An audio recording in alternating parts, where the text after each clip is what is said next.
Hey guys, I am Kyle. In today's video, I'm going to show you how to set up Microsoft Authenticator app. So let's get started.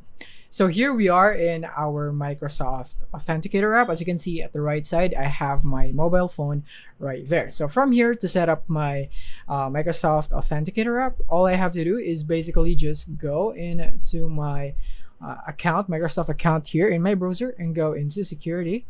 And then from here, I'm just gonna go in to manage how I sign in. And then next thing is I want to add a new way to sign in. And then from here, I'm just gonna use an app, which is the Microsoft Authenticator app.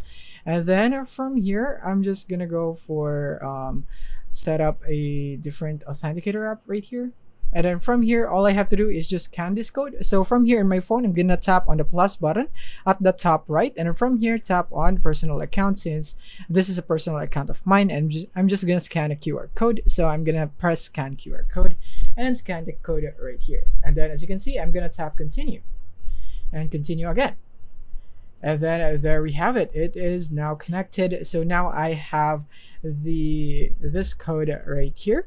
So when I go back here, code generated by the app, I'm just gonna input what is presented right here with the 6-digit code. So I'm gonna tap on next here, and then as you can see, it is now added right here. So now my Microsoft Authenticator app is now set up with my Microsoft account. And if you'd want to set up other accounts, like for example Facebook or Google, you can tap on the plus button again, go into other, you have Google or Facebook, and then from here you would need the QR code or the enter code manually, and after that you would be able to add it here into your Microsoft Authenticator. So that is basically how you set it up. Thank you for watching.